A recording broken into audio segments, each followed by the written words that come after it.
देख लेना, लड़का ही होगा। रिया का भाई आने वाला है, बेटी हुई है।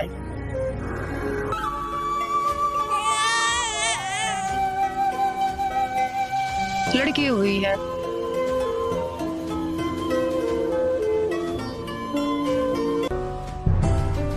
रुक जा करीमा, रुक जा, पकड़ के दिखाओ दीदी।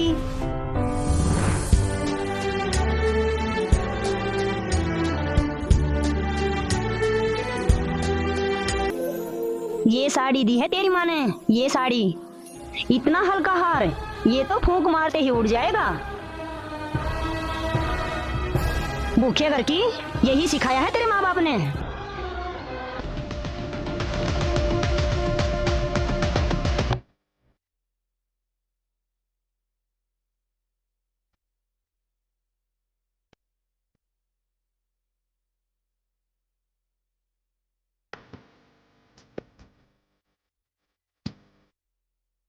अब हमने ये प्रतिज्ञा करनी है कि ना दहेज लेंगे ना देंगे, चाहे ब्याह हो चाहे ना हो। और क्यों कैसे ना होगा? वाह भाई वाह, भगवान ने संस्कार जोड़ रखे, उसने मिटा कौन देगा?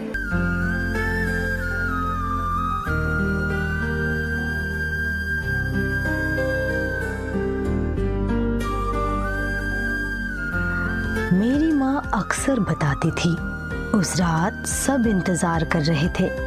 पिता दुकान जल्दी बंद करके लौटे थे। दादी लगातार मन्नतें मांग रही थी। सबकी निगाहें एक ही उम्मीद पर टिकी थी। देख लेना, लड़का ही होगा। रिया का भाई आने वाला है, बेटी हुई है।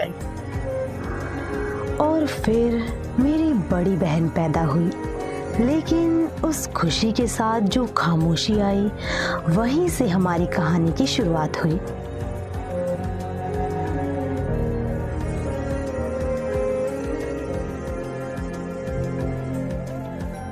देख भगवान, आपकी बार तो पोता ही देना।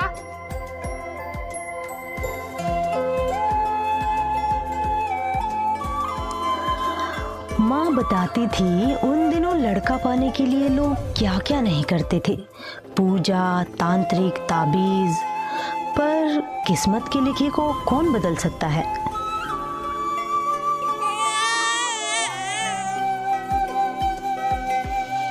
लड़की हुई है।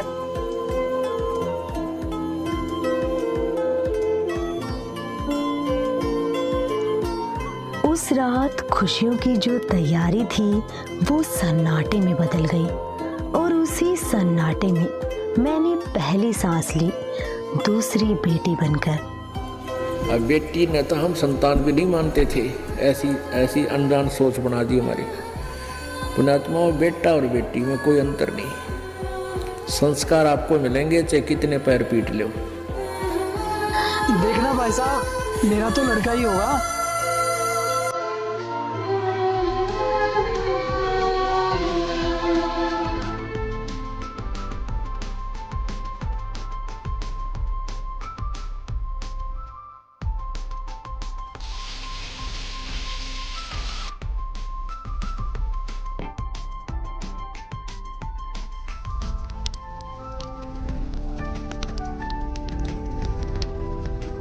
देख बेटा, रोटी जरा ठीक से सेक, कच्ची ना रह जाए।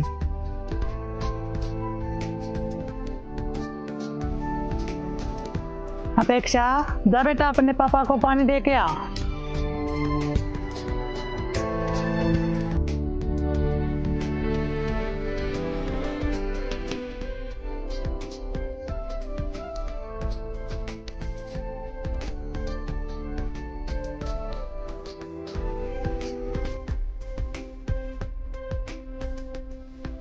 रुक जा करीमा, रुक जा, पकड़ के दिखाओ दीदी।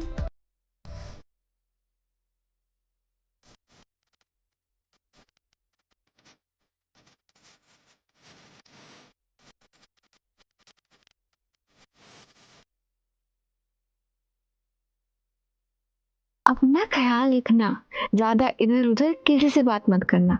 और हाँ, खाना टाइम से खा लेना। हाँ हाँ दीदी, पता है मुझे।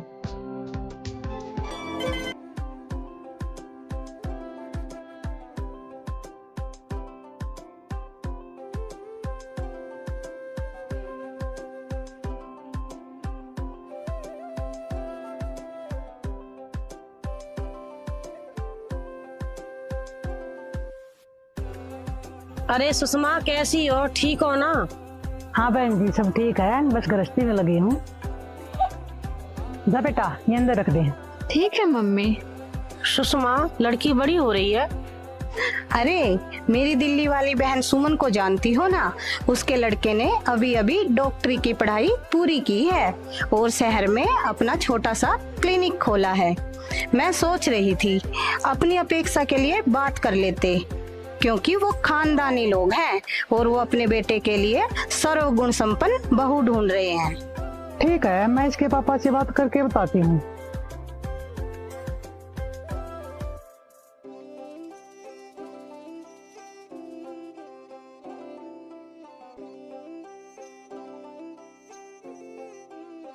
आज आने में बड़ी देरी कर दिया आपने।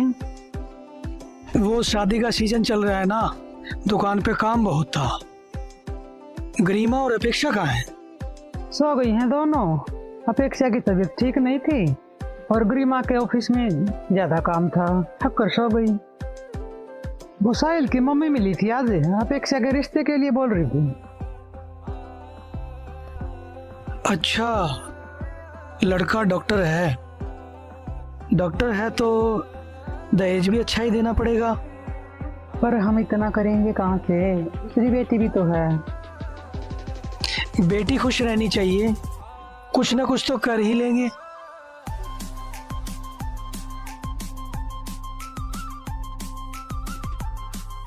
मम्मी जा रही हूँ मैं। गरिमा रुक, टिफिन लेती जा।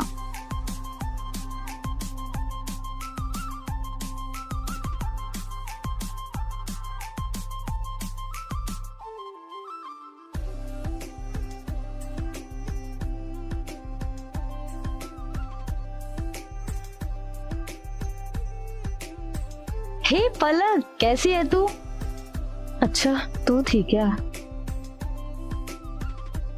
पलक, एक बात पूछूं तुझसे?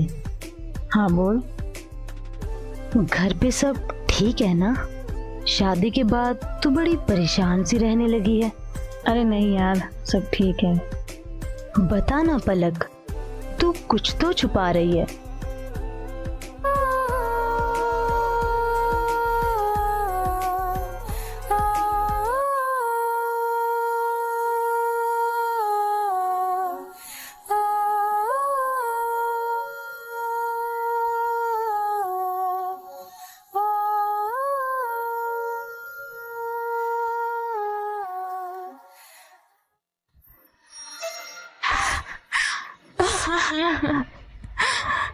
तूने अंकल आंटी को बताया?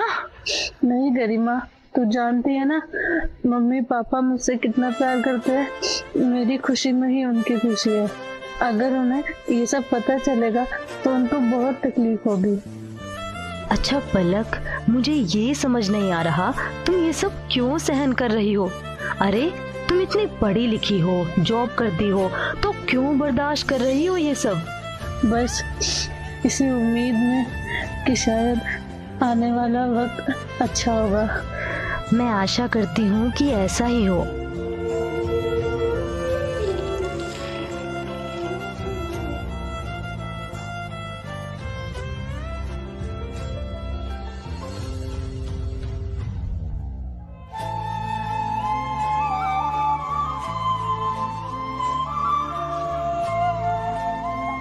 लीजिए भाई साहब।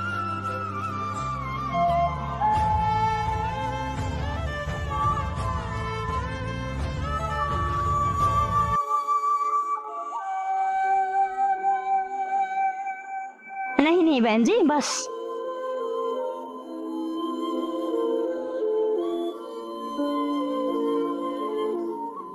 माफ करना भाई साहब। ये क्या बात हुई भाई साहब? आप तो अभी से इंतजार करवाने लग गए लड़के वालों को। गलती हो गई जी। राम जी की कृपा से दुकान पर सुबह सुबह ही ग्राहकों की भीड़ लग जाती है। अपेक्षा चाय ले आ बेटा।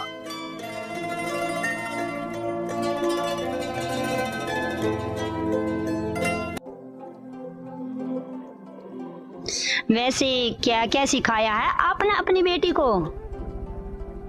जी, ये सारा खाना अपेक्षा ने ही बनाया है। घर संभालना हो या पढ़ाई, हर चीज में अच्छी है हमारी बेटी। की बेटी तो हमें पसंद है। चलो अब कुछ लेने देने की बातें कर लेते हैं। आखिर आपकी बेटी के लिए तो मांग रहे हैं। हम अपनी हैसियत से ज्यादा ही देने की कोशिश करेंगे।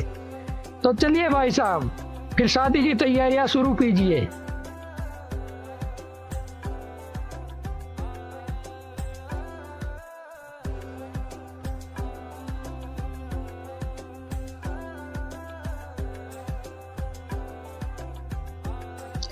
राम राम भाई साहब। अच्छा, अपेक्षा बिटिया की शादी है क्या? हाँ भाई साहब, आपकी तरह थोड़ी ना समाज के सारे रीति रिवाज ठुकरा कर अपने गुरुजी के कहने से रिया बिटिया की शादी बगैर दहेज के कर दी। बताइए भाई साहब, क्या आदर होगा उसके ससुराल में? अरे भाई, वो दुखी नहीं है, परमात्मा उसके साथ है। वो अपना भक्ति रूपी धन लेकर गई है। बस बस भाई साहब, ठीक है, रहने दो।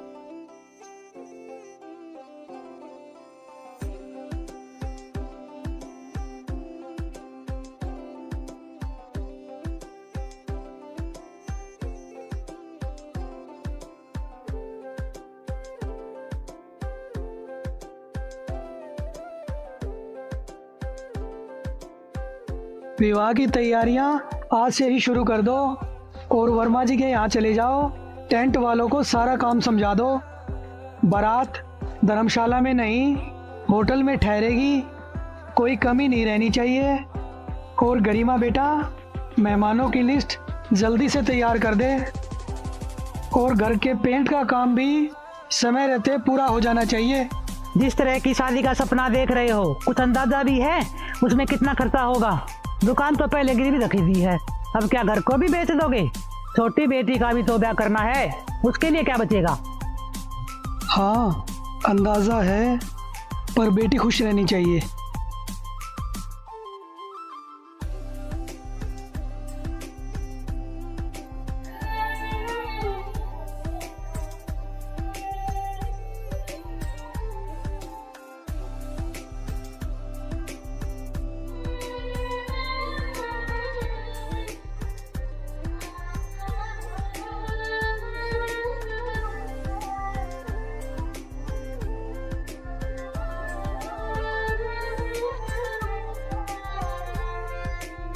वो भोले भाले से खिलौने बुलाए, गुड़िया की फिर शादी रचाए।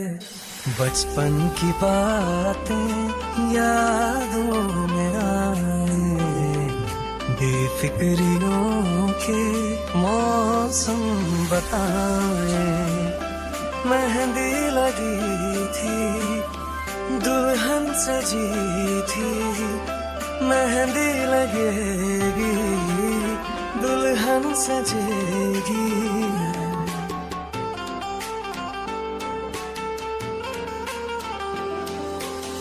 होश था ना कोई, ना था ठिकाना, खेल थे सच सभी, झूठ था जमाना।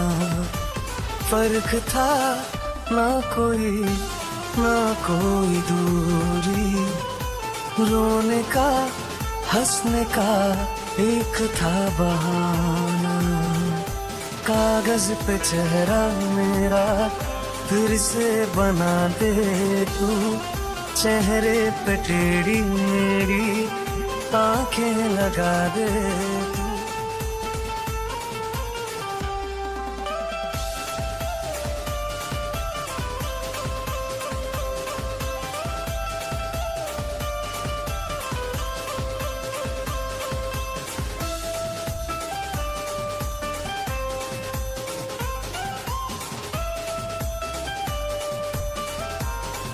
ये साड़ी दी है तेरी माँ ने, ये साड़ी। इतना हल्का हार, ये तो फूंक मारते ही उड़ जाएगा। भूखे घर की यही सिखाया है तेरे माँ बाप ने।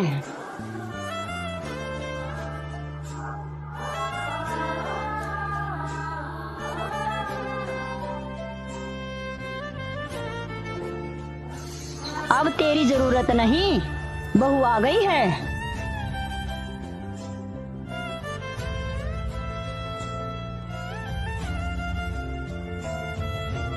माँ, वैसे भाभी है तो सुंदर। शक्ल को डाल चूल्हे में, तू ये देख असली है या नकली। माँ जी, ये मेरी माँ के गहने हैं। बस यही गहने दिए तेरी माँ ने? नहीं माँ जी, और भी गहने लिए हैं।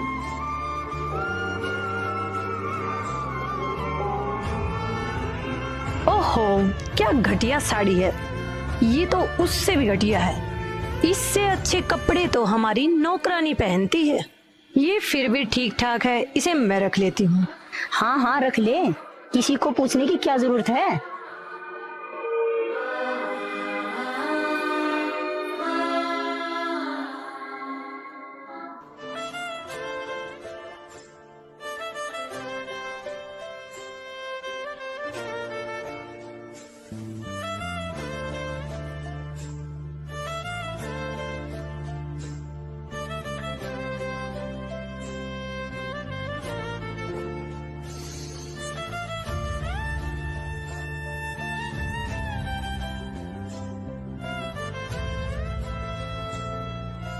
मैं तुझ पर कितनी आस लगाकर बैठी थी। तेरी शादी में लड़की वालों से fridge, washing machine, AC, 10 kilo सोना, 20 लाख नगद और एक बड़ी गाड़ी लूंगी। लेकिन हाय हाय, मेरी तो किस्मत ही फूटी है जो ऐसे भूखे घर की बहू मिली।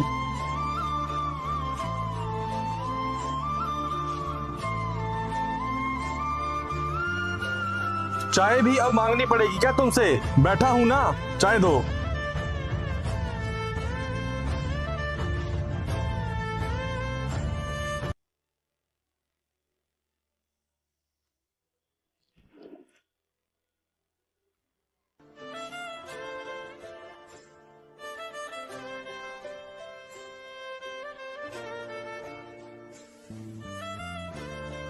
अच्छा सुन, अपने बाप को फोन कर और उनसे बोल 5 लाख रुपए चाहिए 2 दिन में।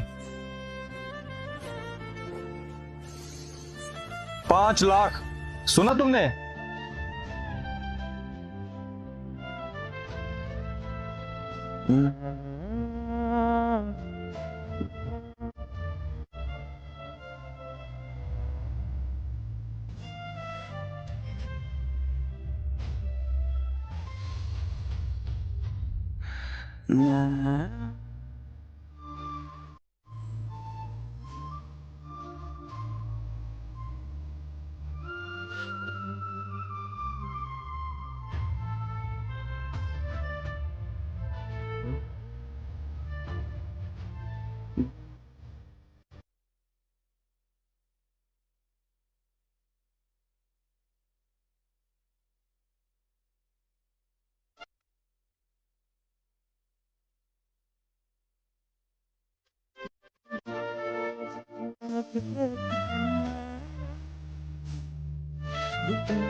सांस है, राग है, मन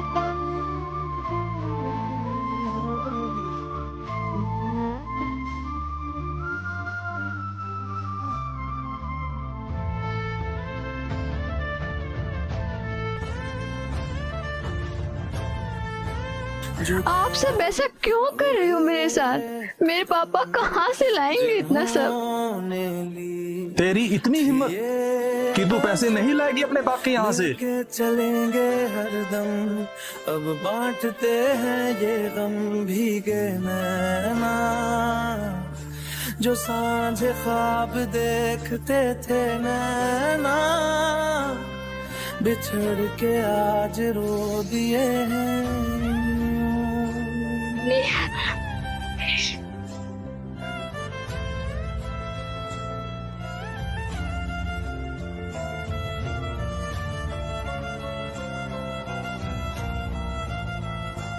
अब मर बिना पानी के। जब तक अपने बाप से पैसे नहीं लेके आएगी हम ऐसे ही करेंगे। नैना जो सांझ ख्वाब देखते थे, नैना बिछड़ के आज रो दिए हैं।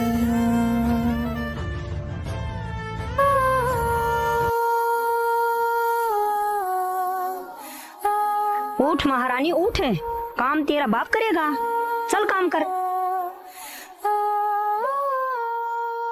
अरे आफत बन गई है ये लड़की। सोचा था दहेज लेके आएगी तो ऐश करेंगे, अब क्या करें माँ, ये तो मुसीबत बन गई है। हो गई गलती, अब तो क्या करूं, उल्टे फेरे ले लूं क्या इसके साथ? उल्टे फेरे लेने से नहीं, लेकिन सीधे फेरे लेने से तो सब ठीक हो जाएगा ना। मैं समझा नहीं माँ। मतलब ये कि मैं तेरी दूसरी शादी करवाऊंगी और ढेर सारा दहेज लूंगी। लेकिन माँ, अपेक्षा के रहते हुए कैसे? जब वो शादी में रहेगी तब ना।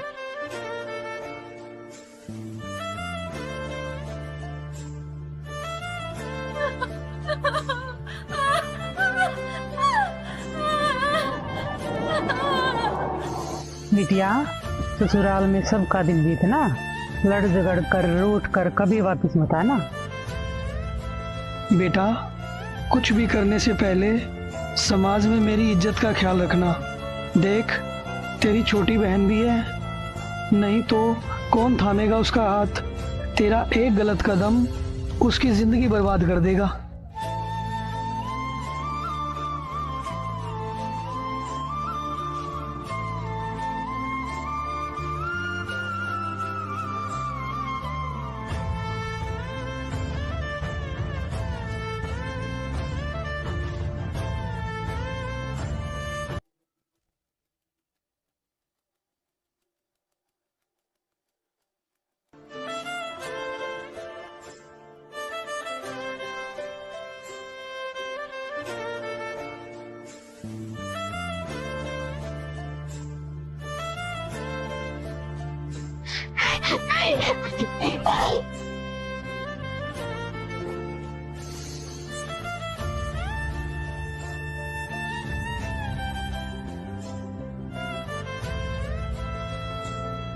पापा चाय।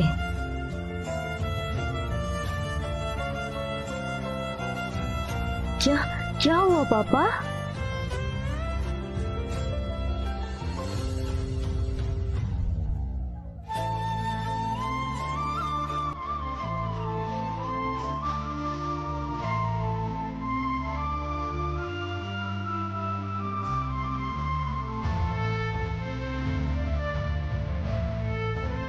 अपेक्षा, अपेक्षा बेटा,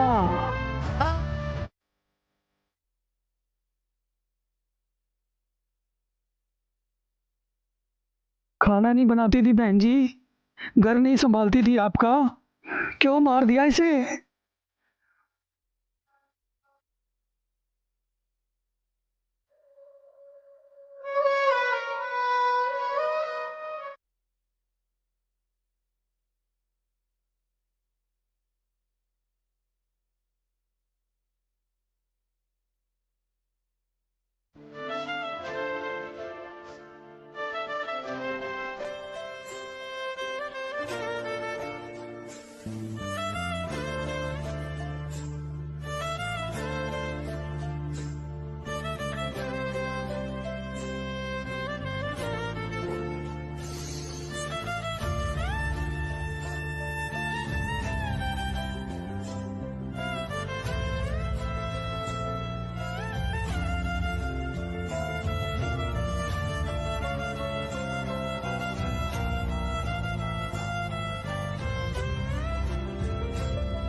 हेलो पलक,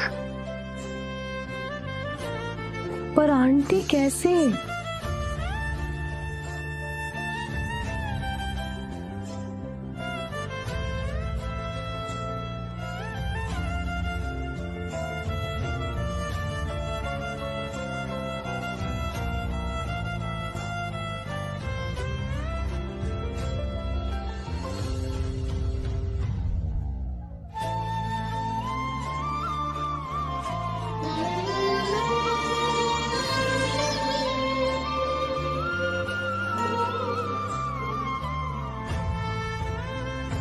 मुझे पता है तेरा दर्द कितना गहरा है, पर गरिमा टूटना मत, तुझे संभलना पड़ेगा।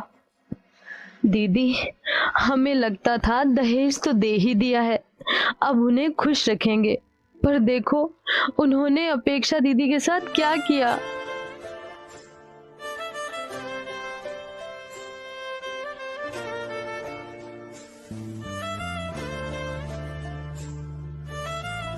बेटी, तू ठीक तो है ना? कहीं तेरे साथ भी तेरे ससुराल वाले तुझे ताने वाने तो नहीं देते? क्योंकि तेरे पापा ने तो दहेज ही नहीं दिया था। नहीं चाचा जी, वहाँ कोई ताने नहीं मारता, वो मुझे बहू नहीं बेटी बनाकर रखते हैं। वो रिश्ता सौदे का नहीं भरोसे का है। वहाँ किसी ने मुझसे कुछ नहीं मांगा, उल्टा मेरी खुशी को अपनी जिम्मेदारी माना। मुझे माफ कर दो भाई साहब, मैंने आपको बहुत बुरा भला कहा। सोचा दहेज ही बेटी की ढाल है, वही उसे ससुराल में सम्मान दिलाएगा, लेकिन दहेज देकर भी मैंने अपनी अपेक्षा को खो दिया। पलक, अपेक्षा दीदी दोनों दहेज के लालचियों की शिकार बनी। मैंने सोचा था नौकरी करूंगी, पैसे कमाऊंगी, सब सही होगा।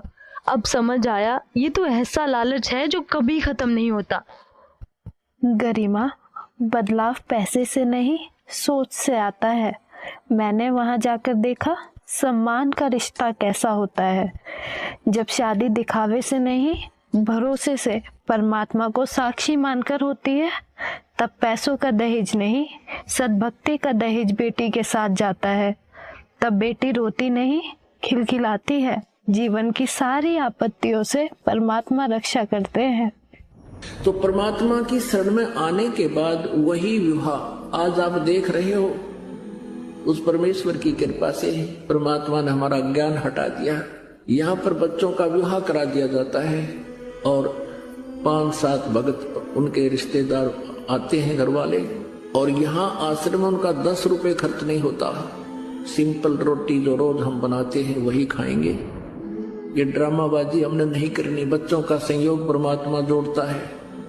हमारे इस नाटकबाजी से विवाह नहीं होता। विवाह तो मालिक ने कर रखा होता है और वचन से बच्चे एक दूसरे से जोड़े जाते हैं। दीदी के जाने के बाद जैसे मेरी जिंदगी का रंग ही उतर गया था। हर दिन सवाल पूछता था, क्यों, आखिर क्यों हमारे साथ ही ये सब हुआ।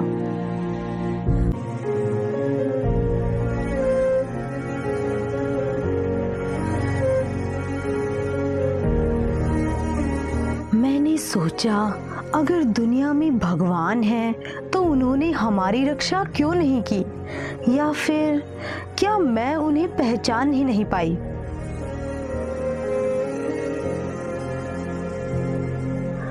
उनकी बातों में कुछ तो था जो सीधे दिल को छू गया। ऐसा लगा जैसे कोई मेरे सवालों के जवाब जानता हो। पन्ना दर पन्ना मुझे लगा जैसे मेरे मन के ताले खुल रहे हैं और मुझे यकीन होने लगा कि संसार में अगर कोई पूर्ण संत है तो वो सिर्फ संत रामपाल जी महाराज हैं। पुण्यात्माओं, एक विशेष बात ध्यान रखा करो, क्योंकि हम सत्संग में आते हैं जिसका असर भी होना चाहिए। ये बातें कहने सुन की नहीं है, ये कर पाड़न की है। बेटी का ब्याह लाख रुपया लाजे तब भी ब्याह होना है।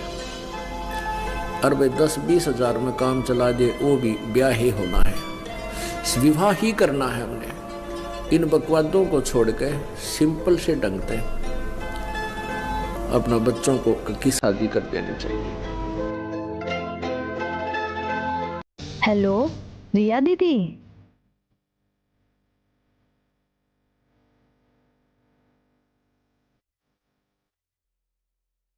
पापा मम्मी, आज मैंने संत रामपाल जी महाराज जी से नाम दीक्षा ले ली है। तूने उससे नाम ले लिया? ये सब इतना आसान नहीं था। पहले मुझे भी लगता था कि सुख तो पैसा, शोहरत और दिखावे में है, लेकिन अब समझ आया असली सुख तो सिर्फ परमात्मा की शरण में है। जैसे मेरे मन के ताले खुले, वैसे ही मम्मी पापा के भी खुल गए और आखिरकार उन्होंने भी सच को पहचान ही लिया। भाई साहब, गरिमा बिटिया की रमैनी है। परमात्मा ने बड़ी दया की कि तुम समझ गए भाई। काश ये मैंने समय रहते समझा होता। जब शादी सौदे का नहीं, भरोसे का रिश्ता हो तो बेटी रोती नहीं, खिलखिलाती है। और जब परमात्मा की शरण में बंधन बनता है तो जीवन की हर मुश्किल आसान हो जाती है। कभी औरत को पति की चिता पर जला दिया जाता था, आज तो पति ही जिंदा जला देता है अपनी पत्नी को। शादी बराबरी का रिश्ता है, फिर क्यों इसे हमने पैसों और दहेज का सौदा बना दिया। हर दिन कितनी बेटियां जलती हैं, कितनी जहर पीती हैं, कितनी ही डरते डरते अपनी जिंदगी हार जाती हैं, और हम सब चुप खड़े बस देखते रहते हैं। दहेज एक ऐसा लालच है जिसका अंत कभी नहीं होता। आज तीज त्योहार, कल बच्चे का जन्म, फिर किसी और की शादी, मांग बस बढ़ती ही जाती है। याद रखो, दहेज देकर बेटी की शादी तो हो सकती है, लेकिन उसके लिए प्यार और इज्जत कभी नहीं खरीदी जा सकती। आखिर कब तक बेटियां जलती रहेंगी? कब तक ये सिलसिला चलता रहेगा? और कब तक हम नाकाम साबित होते रहेंगे? ये सिर्फ एक कहानी नहीं, एक चेतावनी है, एक उम्मीद है और एक ऐसा सच जिसे नजरअंदाज करने की कीमत हमारी आने वाली पीढ़ियां चुकाएंगी। अब जैसे बेटियां वैसे बोझ मान रखी थी दहेज के कारण, अब दहेज खत्म कर दिया, बिल्कुल समाप्त। ना बात, ना सूचक, ना कोथड़ी संधारा, बेमतलब की बकवास सारी हटवा दी। और हमारे बच्चे मान गए, मेरे बच्चे, ये बिल्कुल ये गलत था और ये जीवन अब जो जी रहे हैं ये है जीवन असली।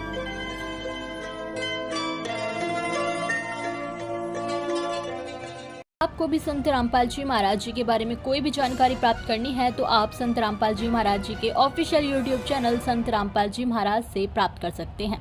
दर्शकों, आज की वीडियो में सिर्फ इतना ही, फिर मिलते हैं एक और नई वीडियो के साथ। दर्शकों, इस वीडियो के बारे में आपकी क्या राय है हमें कमेंट बॉक्स में ज़रूर बताइए। अगर आपको ये वीडियो अच्छी लगी हो तो वीडियो को लाइक ज़रूर कीजिए। अगर आप चैनल पर नए हैं तो चैनल को सब्सक्राइब करके ऑल नोटिफिकेशन को भी ऑन कर लीजिए, जिससे आपको हमारी हर नई वीडियो की नोटिफिकेशन मिलती रहे सबसे पहले। धन्यवाद।